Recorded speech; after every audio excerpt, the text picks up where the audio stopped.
मामला? देखिए, आज सुबह थाना अर्जुगंज क्षेत्र में यह सूचना प्राप्त हुई थी कि कुछ लोग कुछ पशुओं को काटकर अपनी गाड़ियों में सप्लाई कर रहे हैं और ट्रांसपोर्ट कर रहे हैं। तो इस सूचना पर कुछ ग्रामीणों ने यहाँ पे उन्हें रोका था, उनके साथ मारपीट की थी। तो जैसे ये सूचना प्राप्त हुई तो थाना अर्जुगंज पुलिस मेरे द्वारा सभी सीओ साहब सभी एसएचओ द्वारा तुरंत यहाँ मौके पर आया गया, क्योंकि ये स्थिति उस समय जो थी थोड़ी सी उनके हित की नहीं थी। तो 4 लोग जिन्हें यहाँ पीटा गया था उनको तुरंत उनकी जान की सुरक्षा को देखते हुए यहाँ से निकाला गया, उन्हें चिकित्सालय में भर्ती करवाया।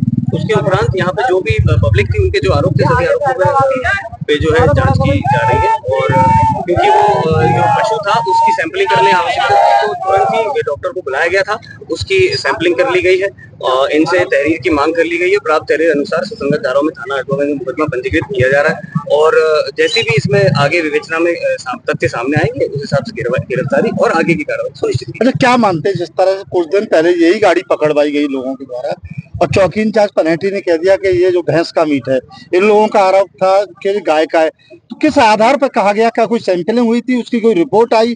आखिर वो रिपोर्ट आई तो आप लोगों की जानकारी क्यों नहीं है?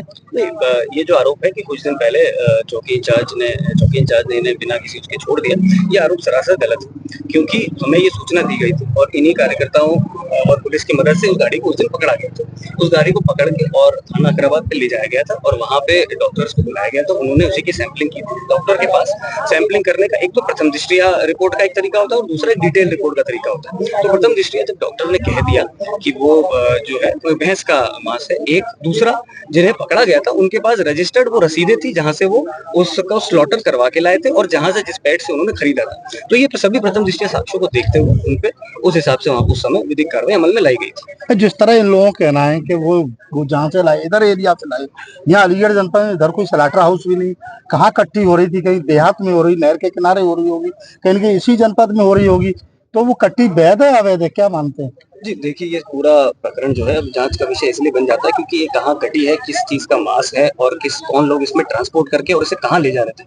इस सभी बिंदुओं पे हम लोगों ने एक जांच जो है जिसकी संस्तुति करती है। इस सभी पहलू जांच में सामने आने में बहुत ज्यादा समय लगेगा नहीं और इसमें जिस भी स्तर पे, चाहे प्रशासन स्तर पे हो चाहे पुलिस स्तर पे हो, जिस भी अधिकारी की लापरवाही या संलिप्तता पाई जाएगी उसमें हमारे कड़े निर्देश है कि उन पर कड़ी से कड़ी कार्रवाई, हम भी अनुशासनात्मक कार्रवाई अमल में लाएंगे।